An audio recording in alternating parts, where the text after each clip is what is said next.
Cinema script discussion పేరుతో బాధితురాలిని హర్షసాయి విల్లాకు పిలిపించుకున్నారని ఆరోపించారు ఆమె తరపు న్యాయవాది నాగూర్బాబు. కూల్ డ్రింక్ లో మత్తుమంది కలిపి బాధితురాలిపై హర్షసాయి లైంగిక దాడికి పాల్పడ్డారని, దాన్ని కెమెరాలో షూట్ చేశారని తెలిపారు. ఆ తర్వాత రోజు మెగా సినిమాకు సంబంధించిన కాపీ రైట్స్ ఇవ్వకుంటే వీడియోను వైరల్ చేస్తామని బాధితురాలిని హర్షసాయి బెదిరించారని ఆమె తరపు న్యాయవాది నాగూర్బాబు చెప్పారు. సినిమా స్క్రిప్ట్ డిస్కషన్ పేరుతో బాధితురాలిని హర్షసాయి విల్లాకు పిలిపించుకున్నారని ఆరోపించారు ఆమె తరపు న్యాయవాది నాగూర్బాబు. కూల్ డ్రింక్ లో మత్తుమందు కలిపి బాధితురాలపై హర్షసాయి లైంగిక దాడికి పాల్పడ్డారని, దాన్ని కెమెరాతో షూట్ చేశారని తెలిపారు. ఆ తర్వాత రోజు నుంచి మెగా సినిమాకు సంబంధించిన కాపీ రైట్స్ ఇవ్వకుంటే వీడియోను వైరల్ చేస్తామని బాధితురాలిని హర్షసాయి బెదిరించారని ఆమె తరపు న్యాయవాది నాగూర్బాబు తెలిపారు.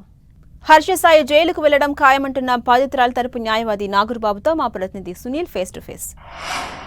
ప్రముఖ యూట్యూబర్ హర్షసాయిపై ఇప్పటికే నార్సింగ్ పోలీసులు పలు సెక్షన్ల కింద కేసు నమోదు చేసుకుంటుంది. ఇప్పటికే హర్షసాయి కూడా తన అడ్వకేట్ ఈ వ్యవహారం మొత్తం కూడా చూసుకుంటున్నారు. అడ్వకేట్ సంప్రదిస్తాడంటూ కూడా ఇప్పటికే హర్షసాయి ఒక ఇన్స్టాలో ఒక పోస్ట్ను కూడా రిలీజ్ చేశారు. ప్రస్తుతం అడ్వకేట్ నాగూర్బాబు ఉన్నాడు. తెలంగాణ అడ్వకేట్ ప్రస్తుతం నాగూర్బాబుతో మాట్లాడడం. హర్షసాయిపై నార్సింగ్ పోలీస్ స్టేషన్లో ఒక మహిళ కంప్లీట్ చేసింది. సెక్షన్ 376 అంటే సెక్సువల్ అబ్యూజర్తో పాటు 354, 328 కింద కేసు నమోదు చేశారు. ప్రధానంగా ఈ కేసు మిమ్మల్ని తీసుకెళ్లి పిటిషన్ ఇచ్చినట్టు తెలిసింది. అసలు కేసు ఉద్దేశం ఏంటి ప్రధానంగా? హర్షసాయి అనే వ్యక్తి శ్రీ పిక్చర్స్ తోటి అసోసియేట్ అయ్యి మెగా అనే సినిమా తీశారని మనకి ఆ టీజర్ ఆల్రెడీ రిలీజ్ అయింది. ఆ టీజర్ మీద ఎన్ని కోట్లు ఖర్చు పెట్టారు, పాన్ ఇండియా లెవెల్లో ఎలా చేశారు అనేది మనకి ప్రజలందరికీ అవగాహన అనేది క్లియర్గా ఉంది. అండ్ ఎవరైతే విక్టిమ్ ఉన్నారో ఈ హర్షసాయి తను చేసినటువంటి అరాచకం గురించి క్లియర్గా కంప్లైంట్లో వివరించడం జరిగింది. హర్షసాయి అనే వ్యక్తి సినిమా నిమిత్తం షూటింగ్ లొకేషన్ కోసం వీళ్ళు ఒక గెస్ట్ హౌస్ని అసైన్ చేశారు. తనే రిక్వెస్ట్ చేశాడు, నేను ఉండడానికి నా స్టే చేయడానికి కావాలి అని. సో వీళ్ళు ఒక విల్లాని అసైన్ చేస్తే ఆ విల్లాలో అతను స్టే చేస్తూ స్క్రిప్ట్ డిస్కషన్ కోసం అని మా విక్టిమ్ని పిలవడం జరిగింది.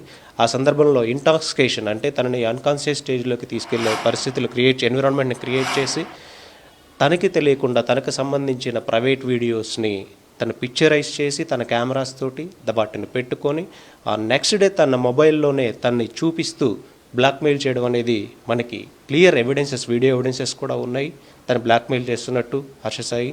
సో ఆ తర్వాత ఇమీడియట్గా ఏమైందంటే తిని ఎక్కడ లీగల్గా స్టెప్స్కి వెళ్తుందో అన్న ఉద్దేశంతో ఆన్ వెరీ నెక్స్ట్ డే క్లియర్గా అతను ఒక గేమ్ స్టార్ట్ చేశాడు. సో ఇలా జరిగింది కాబట్టి నేను నిన్ను లవ్ చేస్తాను, మనం ఇంకా చాలా ఇదిగా ఉందాము, నీకు పెద్ద పేరు వస్తుంది, మనం చాలా గొప్ప రీచ్కి వెళ్తాం అనే లవ్ ట్రాక్ని తను క్రియేట్ చేయడం జరిగింది. అండ్ హర్షసాయి అనే వ్యక్తి ఈ ట్రాక్ని క్రియేట్ చేసి అదే సమయంలో వీడియో కాల్లో, ఆడియో కాల్లో వాళ్ళ నాన్నగారితో కూడా మాట్లాడించడం జరిగింది. వాళ్ళ నాన్నగారు కూడా ఈ సిచ్యువేషన్ని దాన్ని క్లియర్గా అంటే మ్యారేజ్ చేద్దామన్న ప్రపోజల్ని అతను కూడా అగ్రీ అయినట్టు ప్రామిస్ చేసినట్టు కంప్లైంట్లో పేర్కోవడం జరిగింది. అట్ ది సేమ్ టైం ఈ వీడియోస్ని తర్వాత తను ఇవన్నీ నేను డిలీట్ చేశాను అని చెప్పేసి తన్ని ఇలా ఒక భ్రమలో ఉంచడం జరిగింది. ఈ భ్రమలో కారణంగా ఎప్పుడైతే తను ఈ ఇన్వెస్ట్మెంట్ పెట్టి ఈ మూవీ కోసం ఇన్వెస్ట్ చేసి ఆల్మోస్ట్ ఎంత పాన్ ఇండియా లెవెల్లో ఎలా రిలీజ్ చేశారు, తన ఓన్ ఛానల్లో ఆల్మోస్ట్ 10 మిలియన్ వరకు వెళ్ళిపోయి మూవీ గురించి చాలా పెద్ద చర్చ కూడా జరిగింది. అలాంటి సమయంలో హర్షసాయికి ఒక థాట్ వచ్చింది, ఈ మూవీ అలాగూ 100 కోట్లు రీచ్ వెళ్ళే అవకాశం ఉంది కాబట్టి కాపీ రైట్స్ అనేవి శ్రీ పిక్చర్స్ మీద ఉన్నాయి. ఆ శ్రీ పిక్చర్స్ ఉన్నటువంటి కాపీ రైట్స్ని తను గ్రాప్ చేసుకునే ఉద్దేశంతో తను ఫస్ట్ మంచితనంగానే నాకు కాపీ రైట్స్ ఇవ్వండి అని అడిగాడు. వాళ్ళు అనదర్ ప్రొడ్యూసర్ కూడా దీనిలో ఇన్వాల్వ్ ఉండడం వల్ల వాళ్ళు డిఫెండ్ చేయడం స్టార్ట్ చేశారు. ఎందుకంటే ఇతను ఒక ఇన్సిడెంట్లో ఆల్రెడీ ఇలా చేశాడు, మనకి నమ్మకం ఏంటి ఇతని మీద అన్న ఉద్దేశం వచ్చేసింది.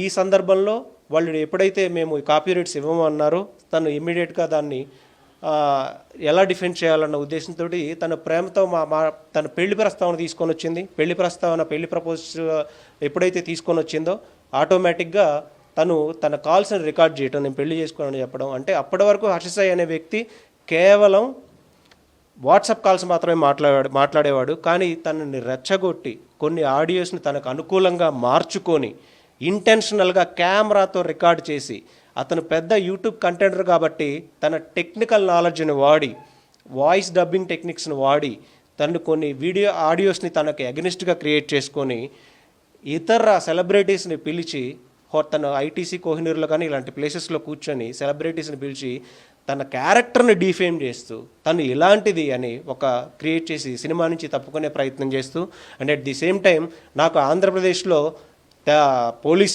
వారి ఆ సమయంలో తను పోలీసు వారిని తను ఒక పెద్ద హీరోలో చూపించడం జరిగింది. నాకు ఆ సపోర్ట్ ఉంది, ఆ ఇమేజ్ ఉంది, నన్ను ఎవరు ఏం చేయలేరు, బెట్టింగ్ గురించి నేను కోట్లు తీసుకుంటున్నా కానీ నన్ను ఎవడేం చేయలేకపోయాడు అనే ఆడియో క్లిప్పింగ్స్ కూడా మన దగ్గర ఉన్నాయి. ఇప్పుడు కేసు నమోదైంది, పోలీసులు ఏం చెప్తున్నారు ఫైనల్గా? ఇప్పటివరకు అయితే ఆ కేసు అయిన దగ్గర నుంచి ఆయన ఫోన్ మొబైల్స్ మొత్తం స్విచ్ ఆఫ్ చేసుకున్నాడు, అతను ఖచ్చితంగా అరెస్ట్ చేస్తా అంటారా? ఏం చెప్తున్నారు పోలీసు? డెఫినెట్గా అరెస్ట్ చేయాలండి.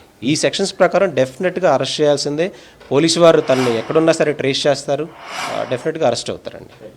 ఇది చూసిన మొత్తం మీద హర్ష సాయిపై ఇప్పటికే నార్సింగ్ పోలీసులో స్టేషన్లో సెక్షన్ 376తో పాటు 354, 328 కింద కేసు నమోదు చేశారు. హర్ష సాయి మానసికంగా అదేవిధంగా లైంగికంగా దాడులకు పాల్పడ్డారు, మత్తుమంది ఇచ్చి ఆమెపై లైంగిక కోరిక తీర్చుకున్నాడు. మరోవైపు అతను కాపీ రైట్స్ కోసము ప్రేమ పేరుతో పెళ్లి పేరుతో ఆమెని లొంగ తీసుకొని ఆమెని బ్లాక్మెయిల్ చేసినటువంటి హర్ష సాయిపై కఠినంగా చర్యలు తీసుకోవాలంటూ కూడా బాధితురాల తరపు న్యాయవాది నాగూర్ బాబు చెప్పిన పరిస్థితి.